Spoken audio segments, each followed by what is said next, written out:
So today, we continue the legacy of our amazing program, which we like to call Inside the Faculty Studio. Inside the Faculty Studio is a program in which we take our NJCU professors, we have a conversation with them, not only about their academic prowess and all the things that they're doing inside the classroom, but we're also going to have an opportunity to ask them about things that are going on outside of the classroom. And today I'm really excited about our guest. He's a brand new member of our NJCU family. So I'm going to ask that we all give a round of applause to the chair, the department, the captain of our Afro-American Studies department here, Dr. Jermaine McCalpin. Let's hear you make some noise for Dr. McCalpin.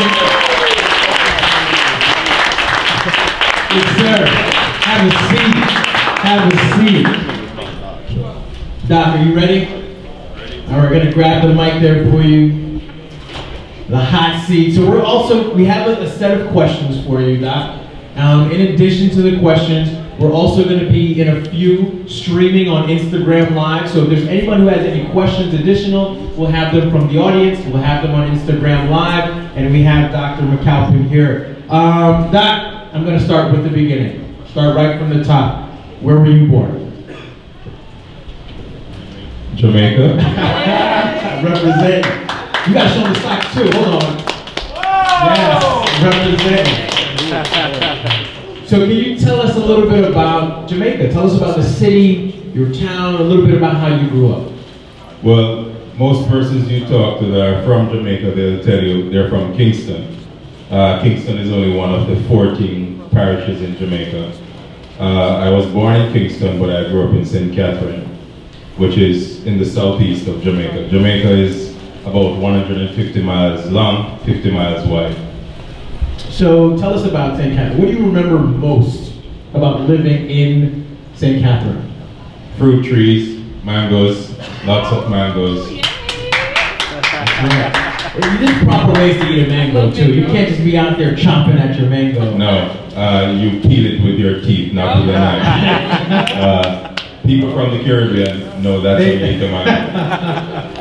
So we're going to go to our next question. So growing up, tell us about your academic experience. Can you just tell us about some school that you did while you were out there? Well, we call it primary school, the equivalent of elementary school. I went to schools, all my schools were in Kingston. My elementary school, micro-practicing, was in Kingston. I think maybe the most important thing I learned was rock collecting. I did a lot of rock collecting, did track and field. You had a lot to do. We go up to the 5th grade in elementary school. After that, you matriculate to high school, which is the 7th grade. So our system's a little different. We start high school in the 7th grade and we finish in the 13th grade. Okay. So what was your favorite subject growing up? It was always history. I loved dates. By the time I got to high school, I didn't have any books to inherit because I'd read all my sister's books. Wow. I loved history. I had tomes of history books. I love history, I love reading, I love dates, which is why history is so much fun for me. Right. So can you talk a little bit, this isn't one of our questions, but I'm interested in hearing, like what is one of those first memories of history, like a history class or a teacher? Like what was it about history that got you? When I was in the 7th grade, we had a book called The People Who Came, and I remember asking my teacher, why is it that blacks were only depicted in history as slaves? And that question opened me to what I still do today. The reality that blacks existed in this world long before slavery, and all civilization, all humanity starts in Africa. She gave me a few books that got me peeked into the subject, and it has become a lifelong passion for me. Excellent. Now let's move on to college. Where did you go to college? What was your college experience? Can you tell us a little bit about that? I went to the University of the West Indies. Yay. In the house. University of the West Indies, there are 3 campuses. One in Kingston, Jamaica, one in Barbados, and one in Trinidad. I went to the campus in Kingston. I did political science and international relations. I got a first class honors, the equivalent of a magna cum laude. And I also specialized in international affairs. Now, what about that college experience? Did you have fun? Did you enjoy it? Was it similar to the traditional college experience here? Can you tell us a little bit about? As a full-time student, you do 3 years versus 4 because we come with declared majors. So you enter college with a declared major. So you knew already? Yeah, so I wanted to do law and history actually. They somehow lost my application. They gave me political science and I said, what am I going to do with political science? I now have 4 degrees in political science. There you go. So they might have known something. More than I did. College was fun. You did the academic part, you did the social part, but I would never replace my college experience. Much of who I am today is because of what I learned in college. I also grew 5 more inches in college. Oh man. I would have been pretty short if I didn't go to college. That's a key thing. So for those of you that are in college right now, you might grow up to be as tall as he, or not. So what about this? I have another question. So now a student submitted this about your career choice. So, you know, you're a faculty, you're a professor here. Can you talk about that transition from going to a student, like many of our students here, into the professor that you are? So can you talk about that career track a little bit? I think students are often of the notion that whatever you get as your first job has to become your career. A job is something you do in order to get by. A career is something you build over time.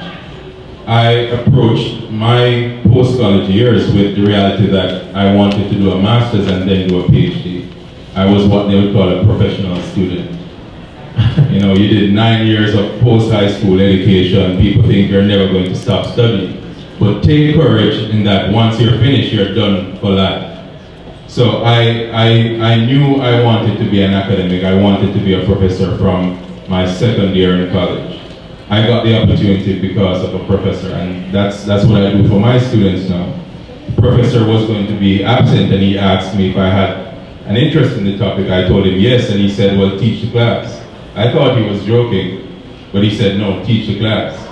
That opened me to a new world. I'd never thought about teaching before that. I wanted to become a lawyer. Wow. So I think that's one of the key things to always know, that you literally never know. You know, when you're 18, 19, 20, however, 35, it doesn't matter. You just never know. But you say keep following the path. Yeah, I think the important thing to impress on our students is that there's no linear path to success. Oftentimes we're told that do this and the result is this. Right. Success is not linear. And I think a lot of my students, I've interacted with quite a few since coming here, they have become discouraged because they're wondering, well, I'm not seeing the future as a psychologist or seeing the future as an educator. I think focus on getting your degree, and degrees don't give you jobs. They create opportunities for you. You make jobs for yourself. Hold on, say that again. That was some heat right there. No, I think it's important that a lot of students assume that I have a degree and therefore I go get a job. That's not the point of a degree. A degree provides you with a set of skills that you can manipulate for the rest of your life.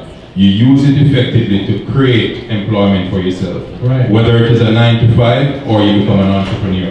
A degree gives you skills.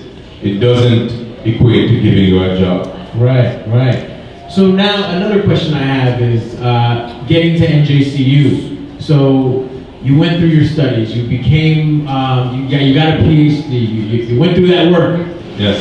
9 years after. And yeah. How did you get to Jersey City? Well, the journey starts in Providence, Rhode Island. Well, actually in Miami, Florida. I got a Fulbright scholarship and I went to Miami. Really because I was trying to avoid going to any cold weather. I'm a tropical man, so I said, I'm not going to Rhode Island. As fate would have it, my advisor from Jamaica took a job at Brown University. So he said, well, he gave me the first opportunity to teach in African politics in 1997. So I said, I'm going to transfer. Little did I know, Jamaica and me, that sunshine didn't equate to warm weather. Right. So I see sunshine and I step out with no jacket and I had to run back in. The Brown experience taught me a lot. It taught me that you will question yourself along the journey of life. Because you question yourself, it doesn't mean that you should give up because you question yourself. I went to South Africa to do my research, and someone finally told me what a PhD meant. Anyone knows what a PhD means? Anyone? Player hater degree? Close. But this South African woman said a PhD means permanent head damage. After you do so much studies, you'll never be the same.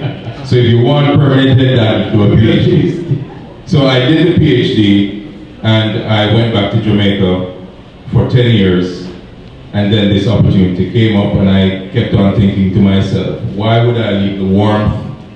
It's now 85 degrees in Jamaica. It's not 85 degrees here. No, it's 47. So I said, why would I leave the warmth? But I thought of the opportunity to contribute to a project that is being built. I thought of the opportunity of having a new experience. I live in New York. Jersey is close enough, right. And so I took the opportunity. It's now been 13 and a half months since I've been here.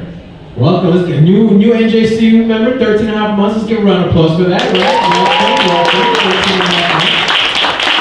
I remember when you first started, one of the first things that I met you, one of the first places I met you, was that you delivered a talk here on campus called Unfinished Business, Reparations and the Cry for Justice. Can you give us a little brief, snapshot into that conversation? What does that mean when we start talking about reparations, cry for justice, things like that? Oftentimes the topic brings a lot of uncomfortableness around persons. Reparations is not something solicited just because people want to solicit it. It is required because of an injustice. Many groups have gotten reparations, but African Americans and blacks in this hemisphere have never gotten claims for reparations. I just wanted to insert that 3 days ago it was finally acknowledged by the British government that up until 2015 they were still making reparation payments to the families of planters who were inconvenienced because blacks were freed in the Caribbean in 1834. Oh wow. And you should know because Haiti had to pay reparations to France for a long time for freeing themselves. Right. So the victim becomes the criminal. Right. And that's an interesting conversation and a necessary conversation. So I was always excited to make sure that we're having that type of talk. Now I'm going to switch a little bit because we have a student submitted question, and the question was, who are your greatest influences, academic and non-academic? I'll start with non-academic because that's very easy. My mother. You know, she's no sprinter, but I call her the Usain Bolt of mothering. She gave up everything. Yeah. She gave me the constant confidence that I could do it. When I did my first degree, she got sick, and I made a commitment to myself that I would make her proud because of what I would do. Sometimes adversity is required, unfortunately, to make us understand who we are. I got very serious once she became ill. Awesome. In terms of academic, there are several. Too many to tell, but I'll think of maybe 4. Yeah. Professor Rupert Lewis, a Garveyite scholar and one of my first teachers. Professor Bogues, the professor who gave me the first class to teach in '97. Dr. Christine Cummins, she's retired. They're all Jamaicans. And last but not least, certainly in terms of academic influences, I can also think of Professor Clinton Hutton. Excellent. Now we have another student submitted question here, and the question is, how is New Jersey like Jamaica? When I saw that question, I thought long and hard. I'd state the most obvious similarity: they both have people. Right. That's number one. In terms of similarities, I think the diversity of people. Oftentimes, people assume certain things about Jamaica, but there's a lot of diversity within Jamaica. Yes, most of the population is of African ancestry, but we have so many streams and influences because of the institution of slavery and also because of indentureship.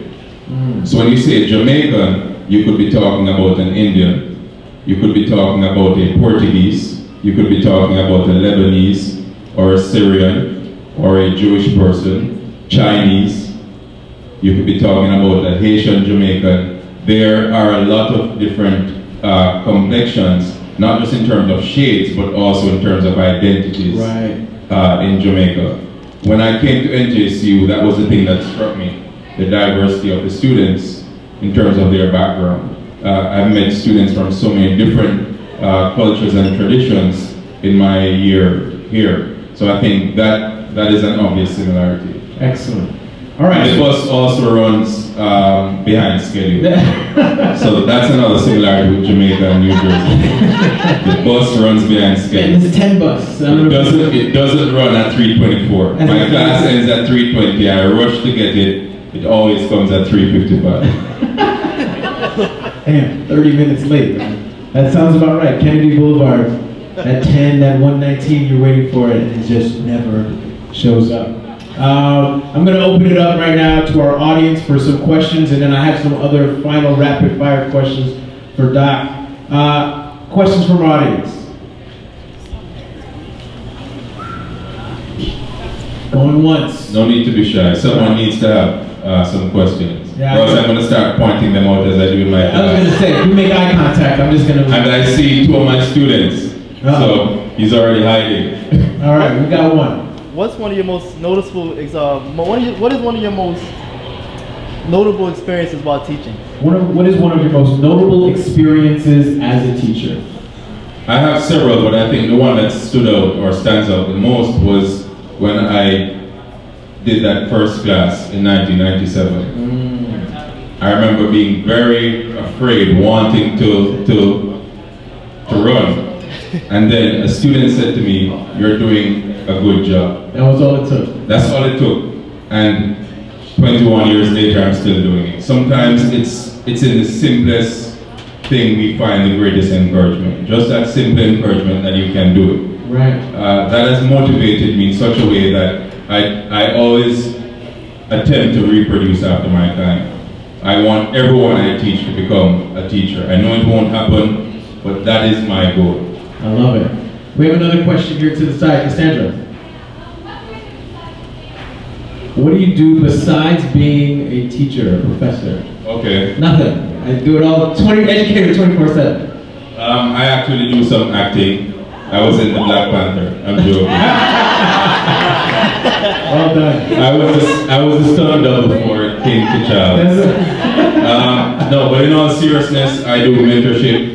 I also contribute to my church and my local community, my Caribbean community in New York. And I do a lot of work in terms of advocacy work for genocide and reparations, not just for Africans and people of African descent, but also the Armenian genocide. Right. I love football. Who's your favorite team? Well, let us clarify. Okay. Football, right. Not handball. Right. That you Americans. Not the American one. Right. Football, it's Manchester United. In terms of NFL, to clarify, I have an allegiance to New York teams, although they didn't do very well. Okay. But sentimentally, I love that the Philadelphia Eagles won. All right.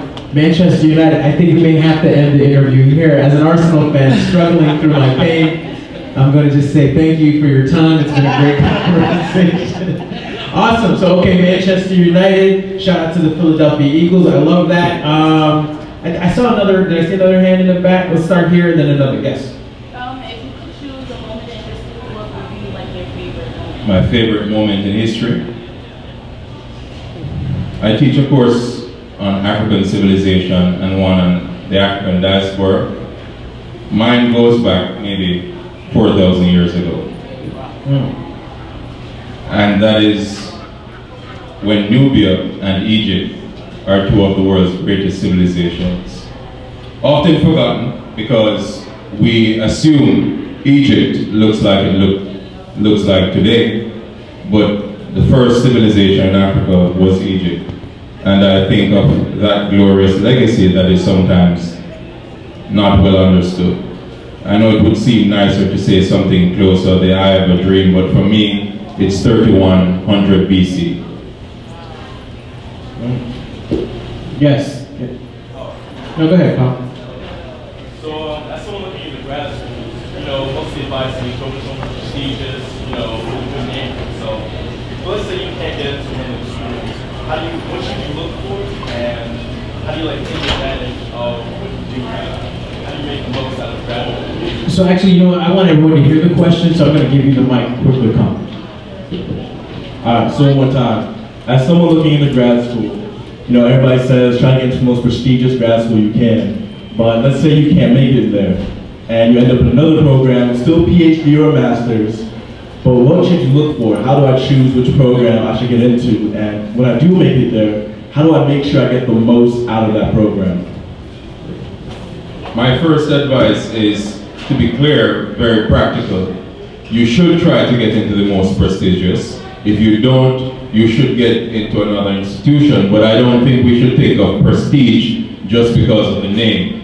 Think of the quality of the education you'll get. I started my PhD at Florida International University, a very good school, well known for political science, international relations, their law school, biology. I think the take-home message is don't focus on the prestige of the school, focus on what you can get, the value for your money.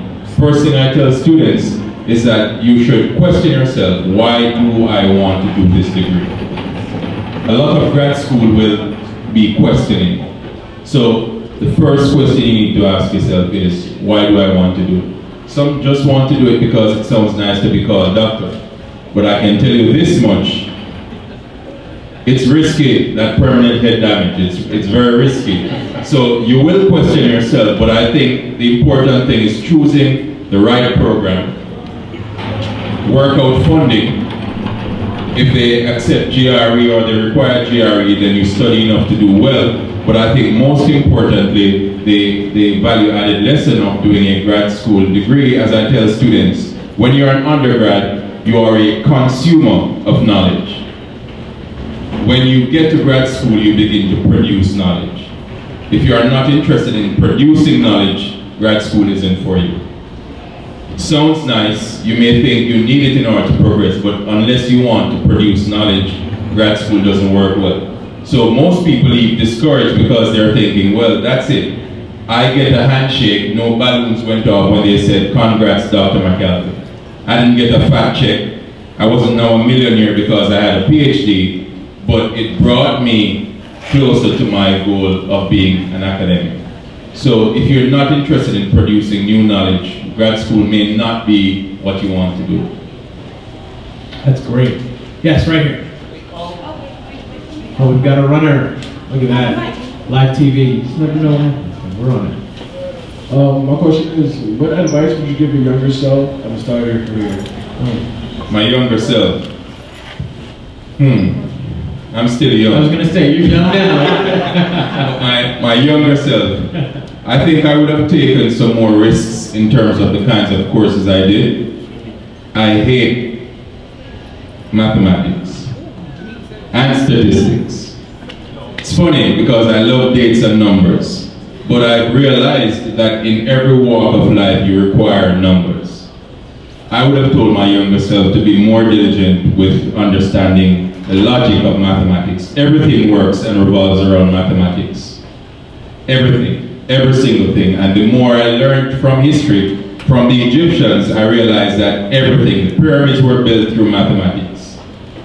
The Nile River was navigated through mathematics. So everything is about maths. I wish I'd learned that 20 years ago.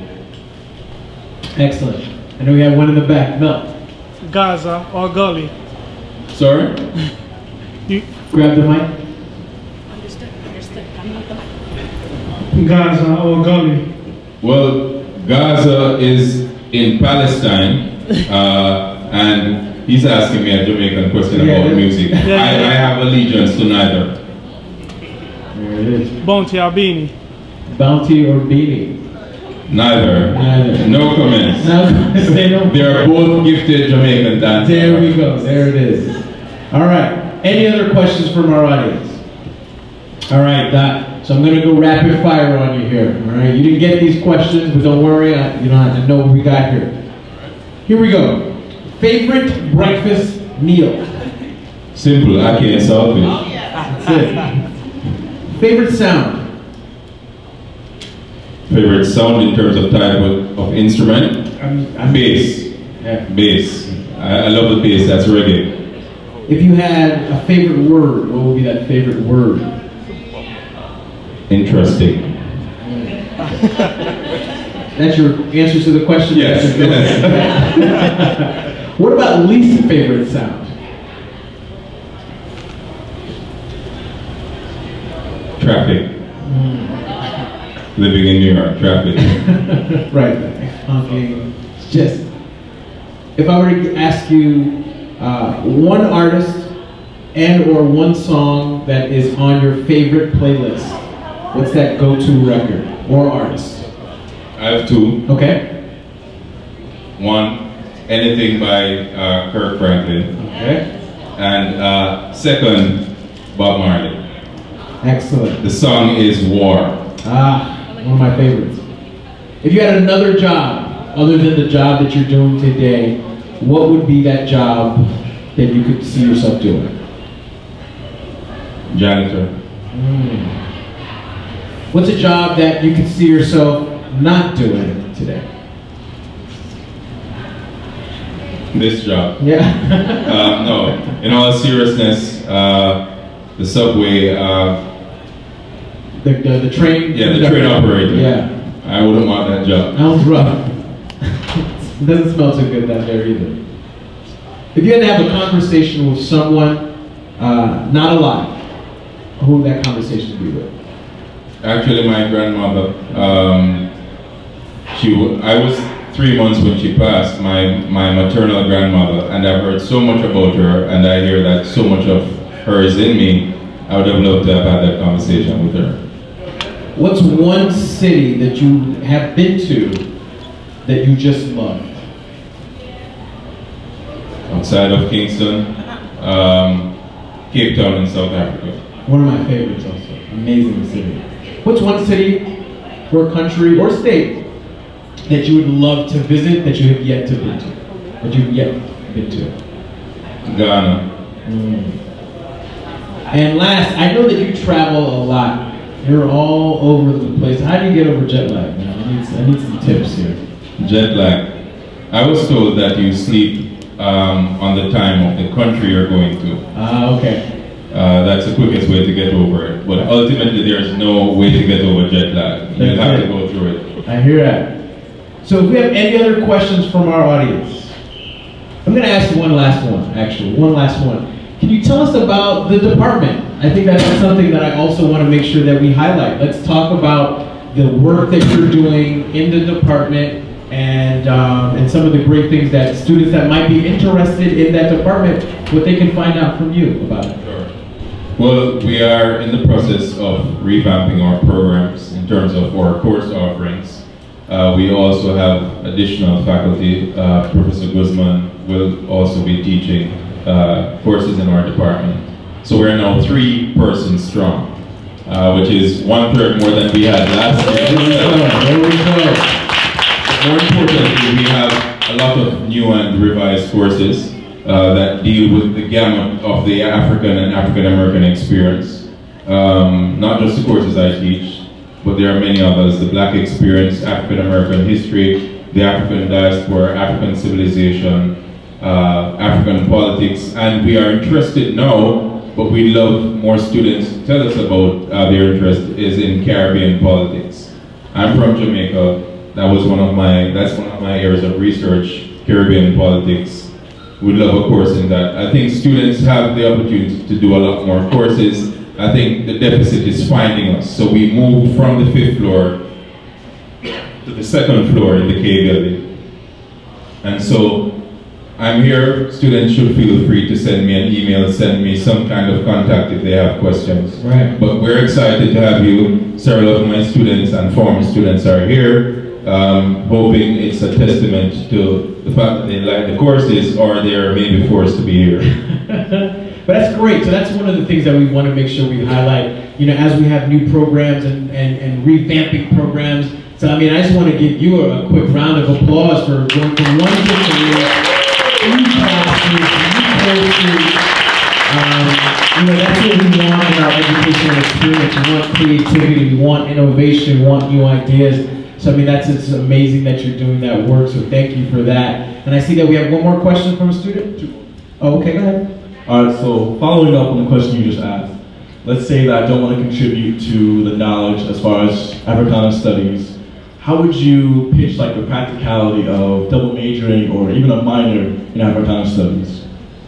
Knowledge of self is invaluable, and I think that is one of the things. And it doesn't matter what your racial composition is, knowledge of self is important. The courses offered in the program are not just designed for people who say, I'm of African descent. Because I'll tell you this, all of us here are of African descent. So it means, therefore, that you're all eligible to understand yourself. If life starts in Africa, it's important that all of us know about Africa. But I think more importantly, it is that students have an awareness and a sensitivity to diversity. Understanding that people may be different from who you are, but they're equally people. And sometimes I think we assume diversity rather than really learning diversity. Diversity is when you can not only appreciate differences of opinions, but also cultural difference. And I think many of our courses appeal to the cultural reality of the world in which we live. That I take Jamaica, for example. We are famous for jerk chicken, but jerk chicken wasn't invented in Jamaica. It was how the West Africans addressed and dealt with meat. Then the Taínos also had their versions of what we now call jerk chicken. And many of the things that we now claim to be Caribbean, they came from the Polynesian islands or from Africa. So I think those courses help us to understand diversity. Excellent. Yeah. Hey there. How you doing? Thank you so much for being here, by the way. So with the activism and the movements that have been started in the recent years, what is one piece of advice in terms of historical background that you feel is necessary that these movements and sorts of activism should know and should have? Just before coming to this talk, I was reading a book, The Heirs of Oppression, by J. Angelo Corlett. He's a Native American, and I think one of the things that he made clear is that oftentimes we think of our struggle and our suffering as the only legitimate struggle and suffering. I think if we've learned anything from the Black Lives Matter movement is that while the moniker says Black Lives Matter, it is not exclusive to only blacks advocating for the importance of Black Lives Mattering. I think what it should teach us is that if we don't struggle with each other, we can't. Any of these struggles can't be successful. I think we often assume that because it says Black Lives Matter, only blacks should struggle for Black Lives Mattering.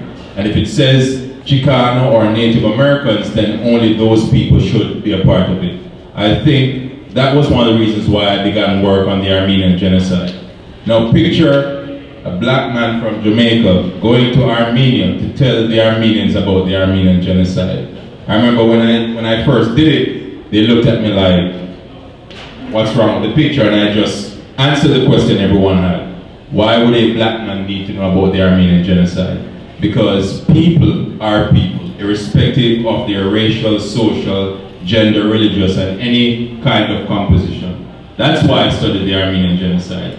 That is why they treat me now like an honorary Armenian. When I go to Armenia, and mind you, I'm the only black person there, but beyond that, I think the larger question is we have to step across the aisle, get out of our situation and appeal to someone else's cause. I think if we don't do that, we become selfish. Not because I'm black, I can't advocate for the lives of other people mattering. I think we must do activism beyond borders and beyond certain kinds of proclivities. Tremendous. I love that, man. You know, our struggle, that's key. Right. So you can struggle for reparations for slavery, and you can also struggle for injustices against immigrants. Right. It's not, I choose this one, and therefore I can't struggle for this one. My friends, my NJCUites, can we give a round of applause to Dr. Jermaine McCalpin. Thank you. I'd like to say one thing. Please. Thank you very much for attending. The questions I really appreciated, and I certainly feel very welcome here at NJCU. Certainly the students have made it very easy for me to feel at home. The only thing they could have done different was to make some warm weather. We can't do that. We're trying. I'm still trying to figure it out. But I certainly appreciate the students and the persons I've met here, the opportunity to teach and to pass on some information.